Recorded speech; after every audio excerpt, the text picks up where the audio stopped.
Alliance जैसे खेल कर रही है, उसी तरह से भारतीय जनता पार्टी के चाणक्य अमित शाह और हैं जो बिहार को देख रहे हैं पूरी तरह से। और देखिए इंडिया अलायंस के सूत्रधार भी यहीं पर हैं, बिहार के मुख्यमंत्री नीतीश कुमार। ऐसे में वो लोग भी, भारतीय जनता पार्टी भी फूंक फूंक करके कदम रख रही है कि जान रही है कि नीतीश कुमार के रहते सब कुछ उतना सामान्य नहीं होगा। इंडिया अलायंस को ब्रेक करना पड़ेगा, तोड़ना पड़ेगा, अलग अलग करना पड़ेगा। तो वह पर्दे के पीछे से यही राजनीति हो भी रही है। श्री ममता बनर्जी बंगाल की, दिल्ली के अरविंद केजरीवाल, तो वो उन लोगों को भी जो है सो भारतीय जनता पार्टी के जो चाणक्य हैं या जो तोड़ने की कोशिश करेंगे। हाँ, अलग अलग हो जाओ, मैंने तुम लोग अलग अलग थलग रहो साथ में। और किस मामले पर अलग हो जाना है? सीट शेयरिंग के मामले में। ब्रांड ममता जिनको हम लोग कहते थे, वह ममता ब्रांड अब दिखाई नहीं पड़ रहा है। क्योंकि उनके भतीजे अभिषेक बनर्जी जो टीएमसी का, उनकी पार्टी का सब सर्वे सर्वा तो वही है, तो वो उन पर भी ईडी की तलवार लटकती हुई दिखाई पड़ रही है। देखिए तेजस्वी भी इस चीज को, तो पॉलिटिशियन है, उनके पिताजी भी पॉलिटिशियन है, दिग्गज पॉलिटिशियन है, दूसरे चाणक्य हैं, तो वो समझ रहे हैं, लेकिन वह इधर उधर नहीं होने वाले। नमस्कार, हमारा नाम है समरीन और आपने देखना शुरू कर दिया है लाइव सिटीज। देखिए लोकसभा चुनाव 2024 जैसे जैसे करीब आ रहा है, वैसे वैसे बिहार का सियासी पारा भी चढ़ता जा रहा है। देखिए हमने आपको बताया था कि तमाम दिग्गज नेता एक सुर में एक दावा जरूर कर रहे हैं, साफ साफ कह रहे हैं कि खरमास में बिहार में बड़ा खेल हो जाएगा। आपको बता दें कि इसी बीच बड़ी जानकारी निकल के आती है कि बिहार बीजेपी के प्रदेश अध्यक्ष सम्राट चौधरी को दिल्ली बुला लिया गया था। आपको बता दें कि हालांकि सम्राट चौधरी की वापसी हो चुकी है, लेकिन ऐसे में अब सवाल कई हैं। तो आज हम इसी मुद्दे पर सीधी बातचीत करेंगे सीनियर जर्नलिस्ट रवि उपाध्याय जी से। सबसे पहले जैसा कि मैंने शुरू में ही कहा, कल भी हमने चर्चा की थी कि बड़ा उथल पुथल मचा हुआ है। लगातार एक सुर में तमाम दिग्गज नेता ये दावा कर रहे हैं कि खरमास में खेल हो जाएगा, और ऐसे में इन सब अफवाहों के बीच बड़ी जानकारी जो निकल के आई कि बिहार बीजेपी के प्रदेश अध्यक्ष सम्राट चौधरी को दिल्ली एकाएक बुला लिया गया है।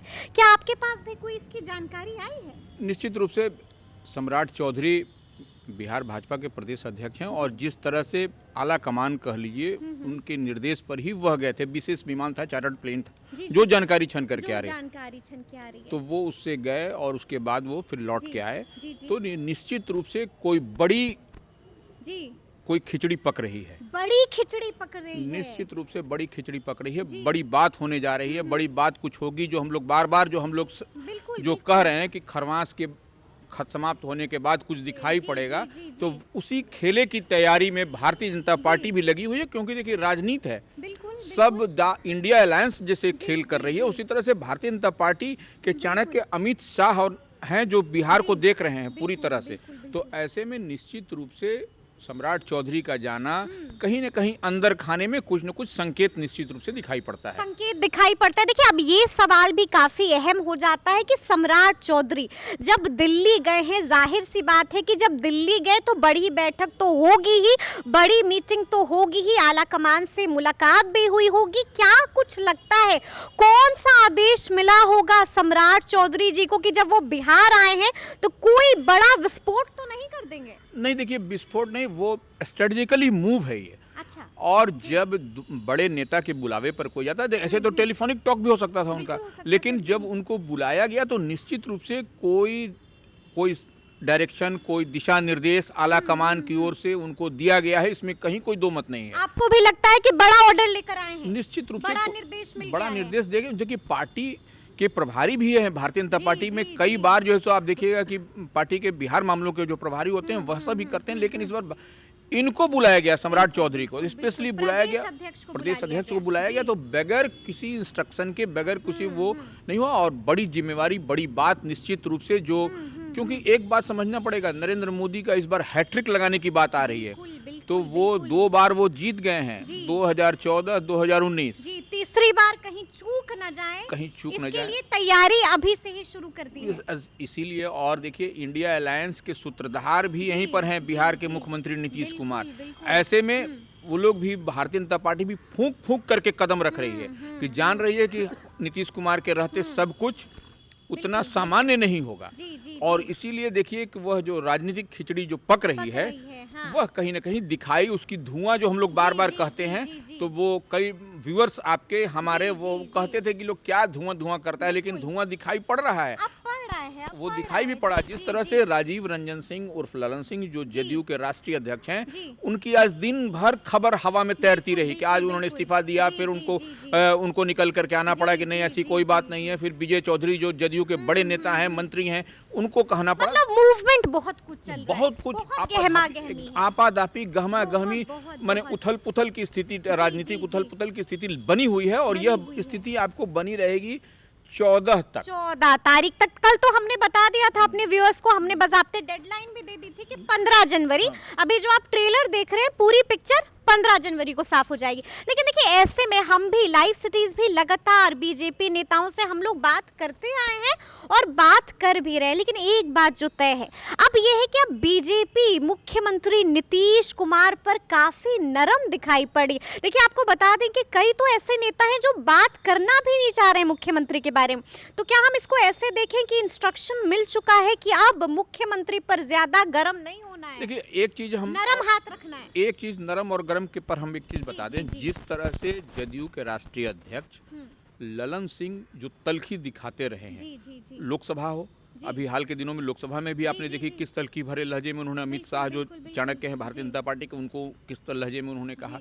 उसके बाद से उनका जो भाषा रहती है, जो उनका बयान रहता है, वह भी बहुत तलखी भरा होता है। लेकिन नीतीश कुमार का टोन और ट्यून दोनों बदला हुआ है निश्चित रूप से। पहले में नीतीश कुमार क्या बोलते थे, महागठबंधन अलायंस बनने के बाद की हम बात कर रहे हैं, इंडिया अलायंस बनने की बात तक, लेकिन अब उनका टोन और ट्यून बदला हुआ है। कहाँ बदला हुआ है? अभी भी कह रहे हैं नाराजगी तो है ही नहीं। कहाँ नाराज है? सब साथ हैं। वो सब साथ हैं और ये सब आप लोगों को आज़ादी है, माने पत्रकारों की ओर संकेत करते हुए अभी तो वह सब ठीक है, लेकिन जितने जो शब्द वो चयन कर रहे हैं, वो जो बोल रहे हैं नपा तुला है एकदम।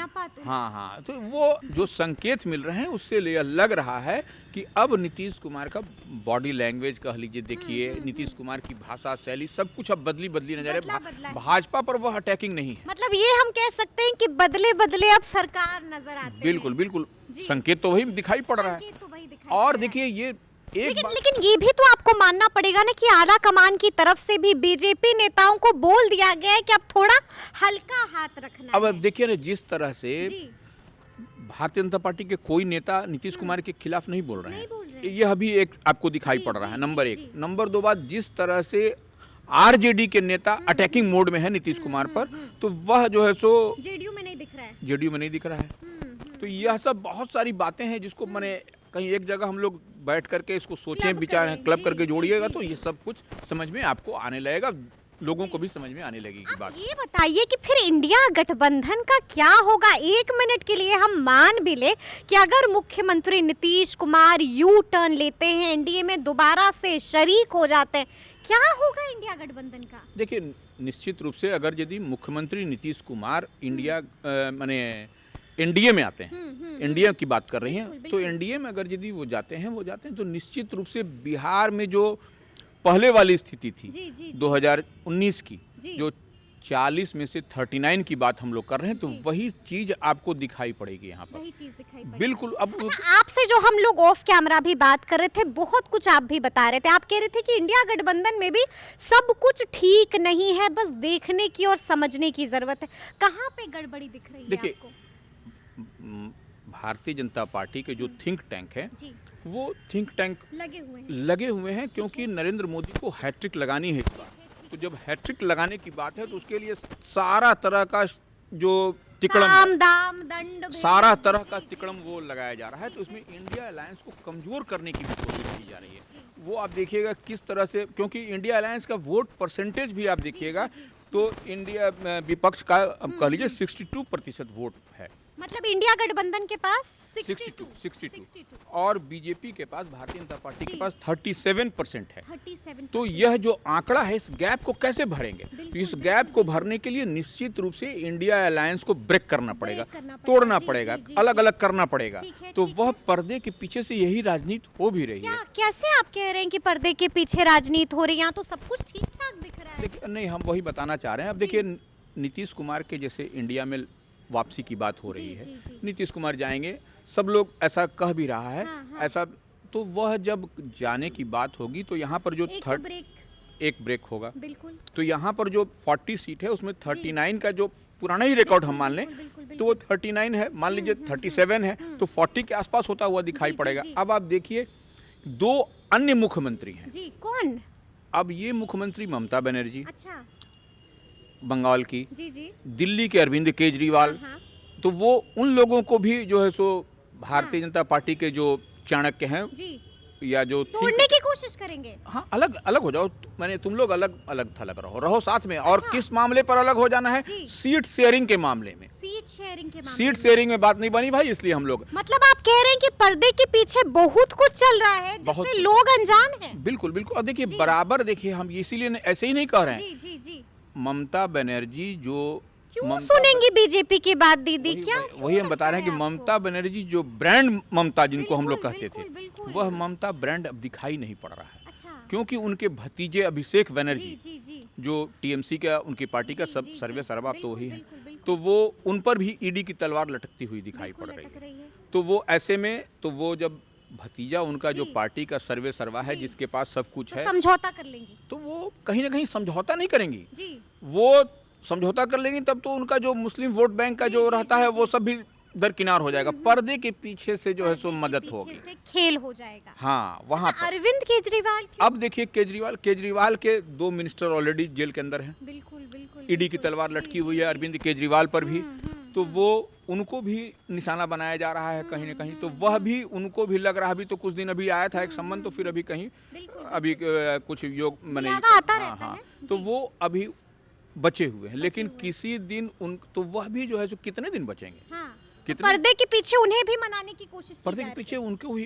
तो तेजस्वी पर भी तो यहाँ पर ईडी की वही हम कह रहे हैं। तेजस्वी भी बार बार, देखिए, इस बात को तेजस्वी प्रसाद यादव भी कहते रहे कि अब देखिए 3 राज्यों का चुनाव हो गया, अब देखिएगा कि यहाँ पर हमारे खिलाफ किस तरह से लगेगा। क्या आप ऐसे भी इसको हम लोग देख सकते हैं कि तेजस्वी को भी पर्दे के पीछे से कई बातों के लिए राजी करने की कोशिश? देखिए, तेजस्वी भी इस चीज को, तो पॉलिटिशियन है, उनके पिताजी भी पॉलिटिशियन है, दिग्गज पॉलिटिशियन है, दूसरे चाणक्य हैं, तो वो समझ रहे हैं, लेकिन वह इधर उधर नहीं होने वाले हैं। लेकिन बीजेपी पर्दे के पीछे मनाने की कोशिश करेगी, लग रहा है आपको? नरेंद्र मोदी को हैट्रिक लगाना है तो क्यों नहीं करेगी? ये तो सबसे बड़ा सवाल है।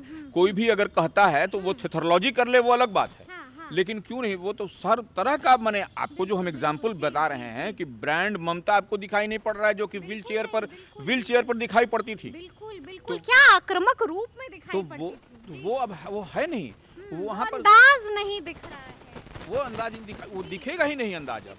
अब सब कुछ देखिए पर्दे के पीछे से चल रहा है खेल। अब वो इंडिया अलायंस कितने दिनों तक अपने आप को मजबूती के साथ ले चल पा रहा है, ये देखने वाली बात होगी।